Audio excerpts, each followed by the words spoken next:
Hey guys, before this episode starts, I want to talk about some pretty cool news. Okie Investigations now has its own website. It's truecrime.blog, and it is a running blog for crime stories and for this show. So if you're a true crime buff and you want to see some cool things that we gathered while researching each show, including a timeline of events that we put together, newspaper clippings, court documents, and much, much more, come check us out at truecrime.blog. 1, 2, 3. Hello, everyone, and welcome to Okie Investigations. My name is Trevor Shelby. In this episode, we're going to discuss the disappearance of 10-year-old Amber Barker. This tragic story takes place just days before Christmas in 1997. In this episode, we'll discuss what happened, why, and what's happened since. But first, if you're a first-time listener, to experience this podcast to its finest, hit that subscribe button so when we have new episodes, you will be the first to know. Then, head on over to our Facebook page. Here we can discuss the case together and perhaps come up with our own theories on the many cases that will be featured on this show. You can find us at facebook.com/Okie Investigations. I hope everyone has had a fantastic week. I know I have. The days are getting cooler and I've been able to enjoy myself more outdoors. We have a patio area in our backyard and I've really set up a sunshade, a small fire pit, and we can kind of get out with the family. Also, my son and I have started a movie night. Tragically, I felt as a parent.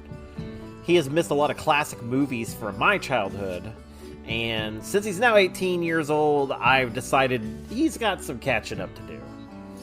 So last week we watched Total Recall, the original version with good old Arnie. He loved it. It's a great movie. I'm also using some new recording software today. One of the things I really try to keep up on this show is the sound quality. I'm working up to getting a more studio microphone in the near future, but for now, I'm using an upper-end USB microphone. The only problem with this is that it literally picks up every single noise around me. So this week, the NVIDIA RTX broadcast application came out, and it's supposed to help with background noise. So my computer has an RTX video card in it, so I'm able to use the software. So if someone is so kind, please let me know how this sounds. You can compare it to previous episodes. Hop on over to our Facebook page. That again is facebook.com/Okie Investigations. Let me know. I don't know if we're going to continue using this software or not, so it's important. So, one of our newer segments that we want to start doing just every week, at least once a week, is Hot Off the Blotter. This week we have our Okie Scumbag of the Week. This is from the October 1st edition of the Daily Oklahoman. Stated that Joshua Brown from Spencer, Oklahoma beat his wife in front of their 3 children. He hit her with a handgun, a shoe, belt, a flagpole of all things. She later died of her injuries. According to the article, he stated to police that he just went too far. No kidding, right? The handgun he hit her with had an optical sight on it that shattered during the beating, and it was caked with blood and hair. Afterwards, he made his children actually clean up the blood. You know, I make it a fair point not to cuss on this show. So I'm going to be creative here. This guy is a real mother floodpucker. How many times have we said it on this show? Divorce is so much cheaper than spending the rest of your life behind bars. 2 20s and a 10. That's all it takes. That's all you need to get it started. There are attorneys out there that will work out payment plans on your divorce if you need it. These kids have to spend the rest of their lives with that horrible memory in their heads because you went too far. Get real. I seriously hope they throw the book at this guy.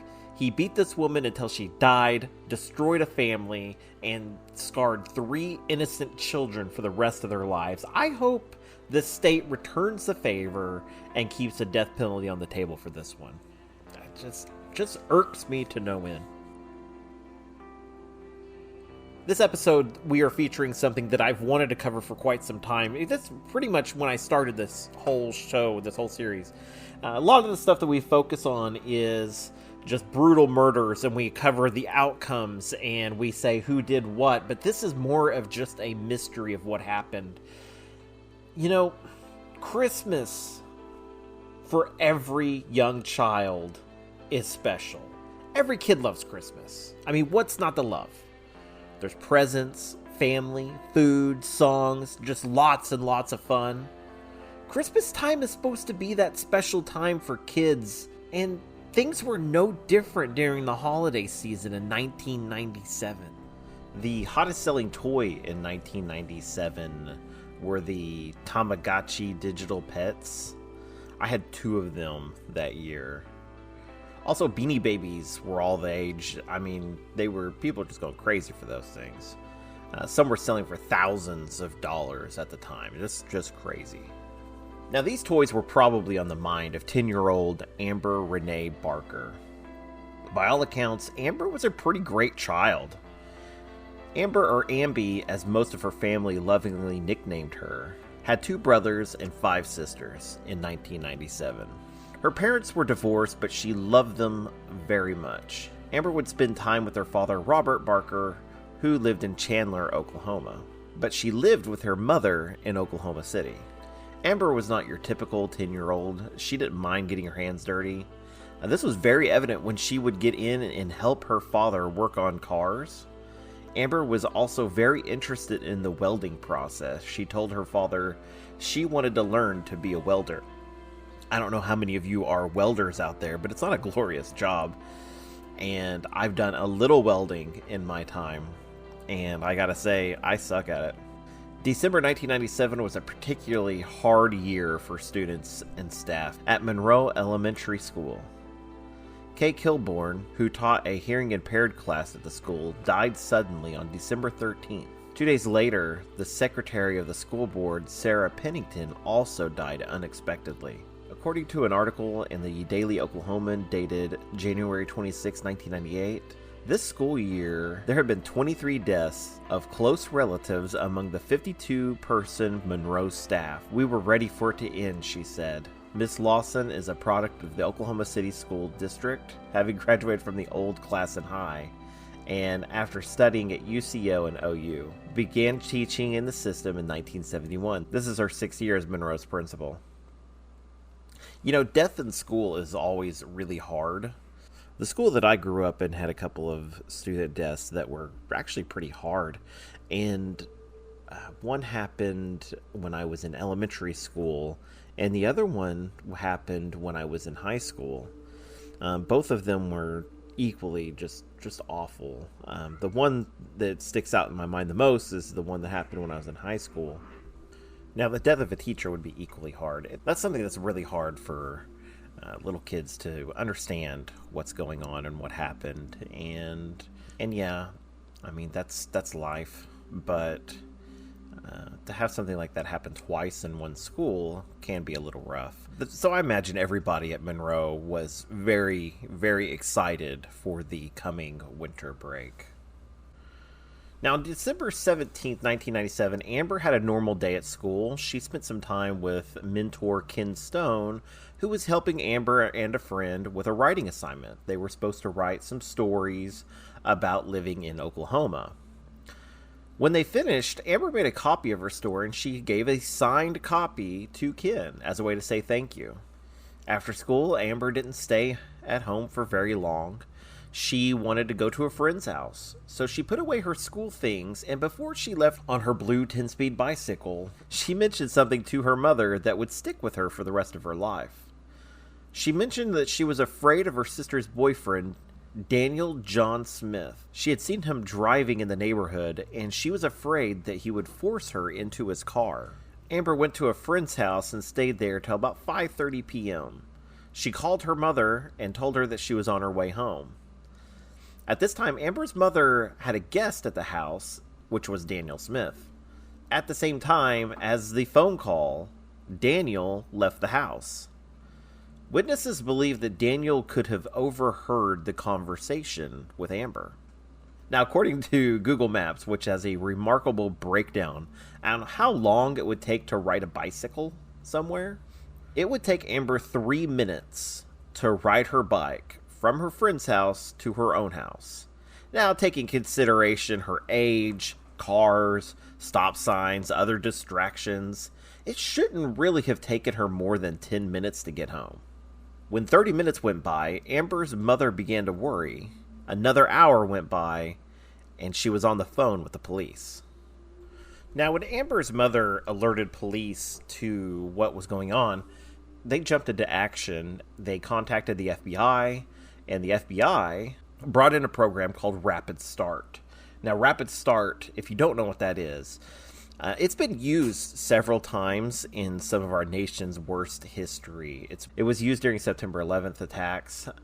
It's designed to replace old and outdated technology, basically. So, for years, the FBI didn't have ways to really share files. And, in the 90s, we're moving into this technological age. So files can be sent through the internet or through networks very, very quickly, very easily.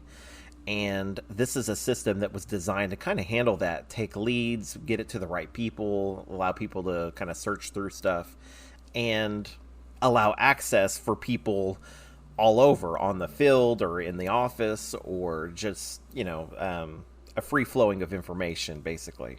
So you could call and report what you know, what's happened, and these leads are supposed to be put in the system. So agents can first take these calls, and they can put this information into the database. That database can then organize everything and then start making assignments to individual agents so that they can go out and do their work maybe a little bit more efficiently. This system was put to the test majorly during the September 11th attacks. They said that Rapid Start actually became so overloaded that the documents couldn't be retrieved because there's so much information coming in. So on the FBI side, they started taking in the calls. They started organizing the data. They started making assignments to field agents. What the police started doing, which was crucial to this case, was they started stopping motorists in the area, knocking on doors. They started interviewing everyone that they could that might have seen something. And they passed out, information. The family actually started passing out flyers. They started canvassing the neighborhood. They started doing everything they could within the first 24 hours of her disappearance. Amber's mother, Bonnie, was quoted as saying, "I miss her, I love her, and I want her home. I would like to have her back for Christmas." What a sad and terrible thing to have to wish for as a parent. I can't even imagine how she felt. Now, the day after Amber's disappearance, at 10:37 a.m. in the morning, searchers were able to locate Amber's blue 10-speed bicycle. They noted that it was not damaged. And this is important because among the theories of what might have happened is that maybe there was an accident where maybe a car hit her, and they might have, panicked and done something with her or her body. And so looking at the bicycle, it not being damaged is a sign that maybe that didn't happen.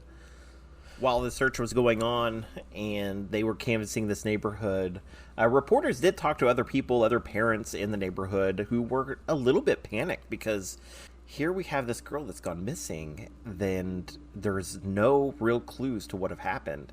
It makes you wonder, can I let my kids go out and play? Can they go out and ride their bicycles? Is it safe? And that's a very legitimate question. It's in a perfect world, you could let your kids go out and play all the time. But this is not a perfect world. It's hard to say, let's lock up our children all the time. It's hard to know if they're going to be safe. So it's a very hard thing to have to choose, basically. About 15 years after this, my kids were right around this age, right about 10 years old. And if they were 10 and wanted to go ride their bikes, I was out there with them. Because I was worried. But I can also remember, late 80s, being a kid. And I was all over my neighborhood. And I had almost zero supervision. I would come home covered in scrapes and bruises, like I was trying to ramp something. And I would come home just beat all up. And, my mom would put some ointment on me, tell me not to do that, and send me on my way. I feel like it's important to note that Amber's bicycle was actually found in Denison Park, which is about 1.5 miles south of where her home is. And the place that she was coming from, her friend's house, was just a few streets to the north. Now, part of the mystery here is how or why did her bicycle end up so far south from her house? Did she decide to go to the nearby park? Did she maybe, was she coerced or was she forced? Those are the questions.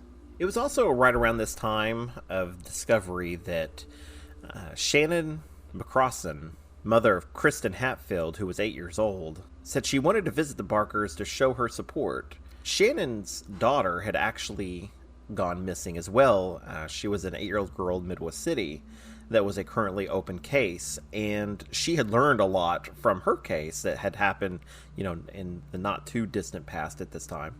And so she wanted to go in, show her support, and also pass on a little bit of her knowledge of what she experienced as well. She was quoted as saying, "I just want the Barkers to know that I'm here and I have been there. I can let them know what to expect and what will happen." When speaking to reporters, Bonnie Barker said, "Whoever's gotten her, please don't hurt her. Please let her go. She would do nothing to hurt you. Please do not hurt her." Now, knowing what was going on in the area, one of the residents that was helped searching for maybe some clues or the little girl herself, they found a tennis shoe, and it was a young girl's shoe, so they decided that they were going to go ahead and call the police. Now, this shoe was found just shortly before midnight and was quickly identified as Amber's shoe. The other shoe was found 1 block away from the other shoe. And also nearby that area, they found a sock and her sweater. Now, the sock, they couldn't 100% identify that it was Amber's at the time. It was a white sock. It was a typical sock. It was something that anyone could have lost, I guess, if you lose socks in the street. But seeing that there was clothing being found that were Amber's in the area, they were pretty sure that sock was hers. Now, the discovery of the shoes was on Northwest 13th and Drexel Boulevard. I have once again gone to my handy-dandy Google Maps, and I've decided that this is my favorite tool. Looking at that, that's further south, okay, from where the bicycle was found. And if we look at where Denison Park is, and we look at where the house is, so we're going further south, just going a straight line south. Northwest 13th and Drexel Boulevard is roughly 2.2 miles from the home. For your Okies, this is just north of the Oklahoma State Fair Park. Now, and I think it's important to note here that the last time Amber has seen is right around 5:50 p.m. and she was riding her bicycle towards her house on Drexel Boulevard. There were no eyewitnesses to come out saying that they had seen her south of her home. So it's not as if she was a child that had decided to maybe go to a nearby park to go play or something like that. This is a girl that called home, said, "I'm headed home," as you did at that time, because, not everybody had a cell phone, and she was just trying to get home. So by Sunday, December 21st, 1997, the police were making it known that they were looking for Daniel John Smith. Now, they were able to talk to him on the night of the disappearance, but They had not been able to see him since, and they were saying that he was not a suspect in the disappearance, but they wanted to make it known that they're looking for him because he has not been seen.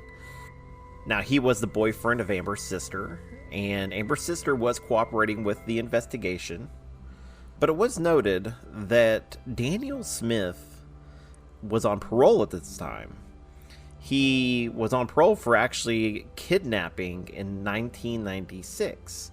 He was found guilty of carjacking a vehicle with an Oklahoma City woman inside and attempted to sexually assault her. Real winner. Now, they did issue a warrant for his arrest before violating terms of his parole. Of course, we find out at this time Amber's mother has passed on information to the police about Daniel Smith and Amber's worries that he might force her into a vehicle. This had to be something that was weighing on her mind because this was something that Amber had brought up that same day. That next morning, Frank Jones, a member of the Del Eyre Neighborhood Watch Association, was walking through Ray Trent Park in Del City, Oklahoma, and they came upon a pretty gruesome scene of a man hanging over a creek. The dead man was later identified as Daniel John Smith. When police looked into this, they said it was pretty obvious that Daniel had hung himself, and they ruled it a suicide. Now, police and investigators had searched Ray Trent Park pretty well. Having hung himself there, Daniel might have had some kind of importance to that area, so they decided that they were going to look through the area for Amber.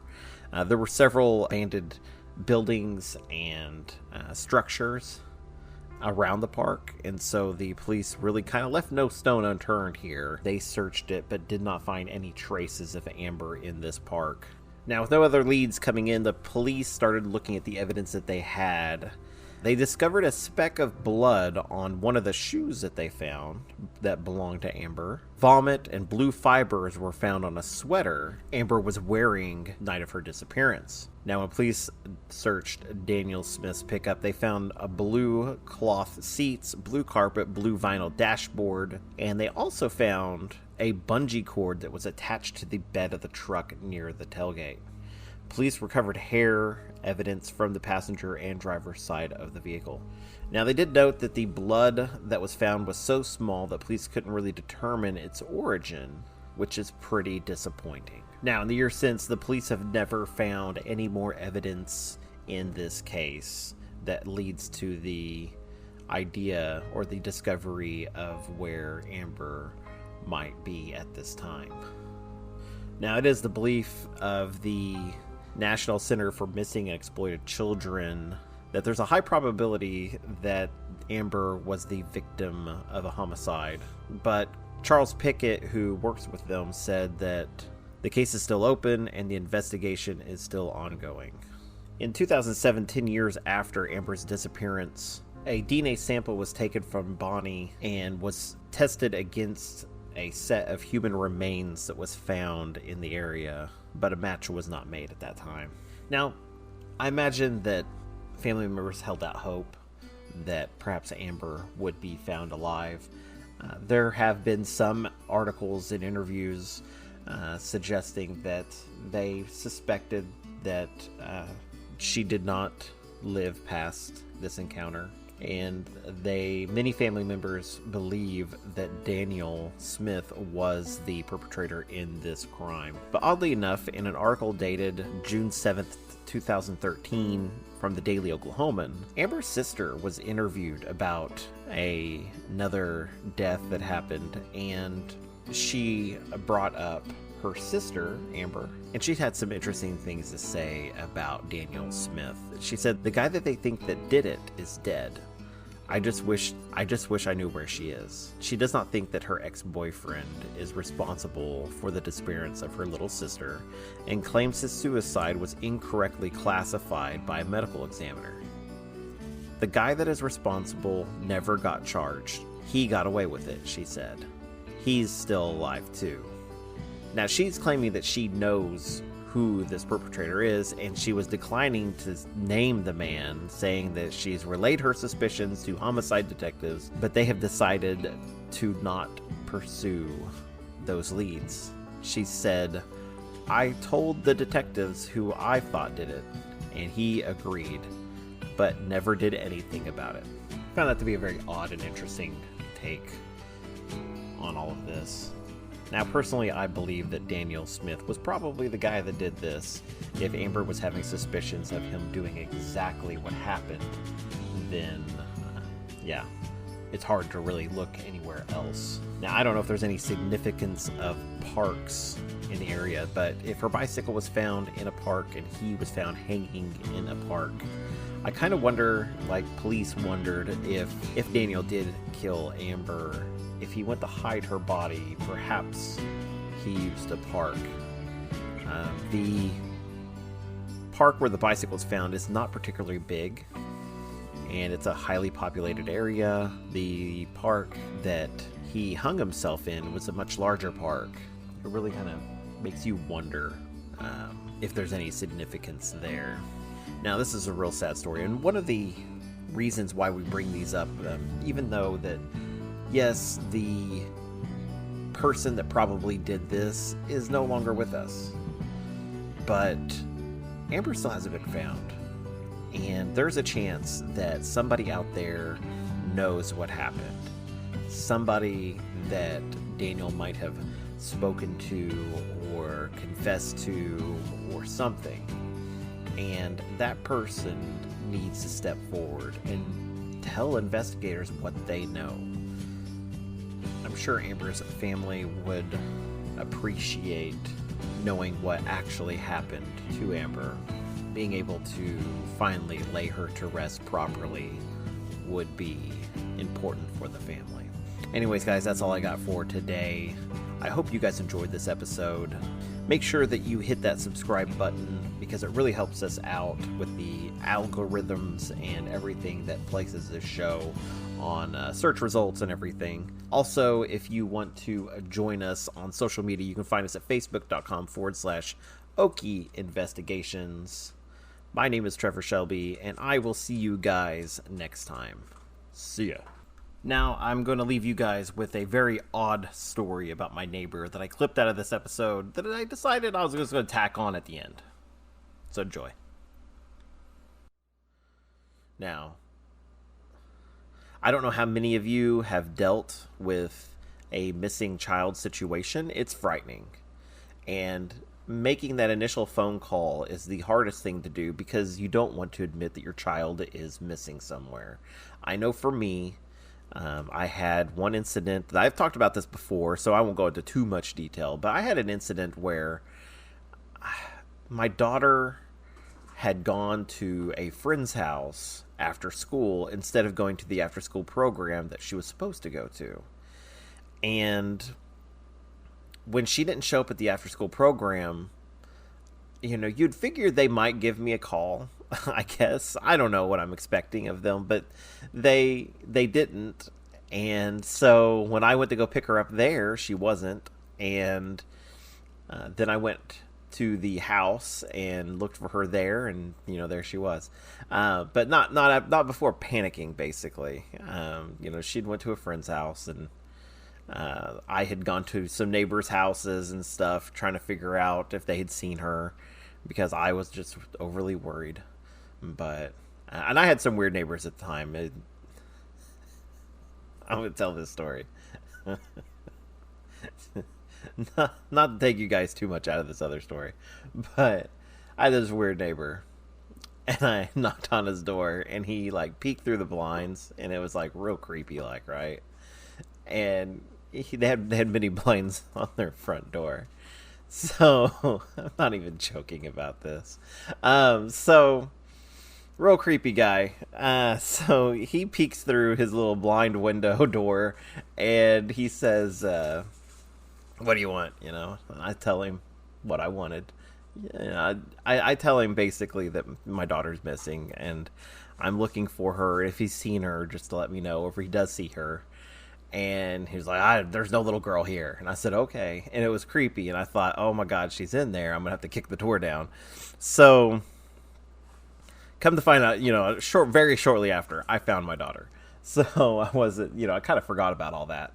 So a year goes by and I am moving from that place. And my neighbor comes. I got a friend of mine helping me move, and a friend of mine is sitting there, and we're pulling a couch out of the house, and my neighbor comes out asking me if I'm moving, and it's the weird guy, right? And he goes, "Hey, do you ever find your daughter?" And my friend just looked at me like, what is he talking about? And sure enough, that guy has gone a year thinking that my daughter was probably missing. He never paid attention because she was in and out of that house all the time. I don't know. I just thought that was really funny. And kind of shows to you that your neighbors can be weird. I'll probably have to cut this out and put this at the end. This takes me way out of the story. Anyways,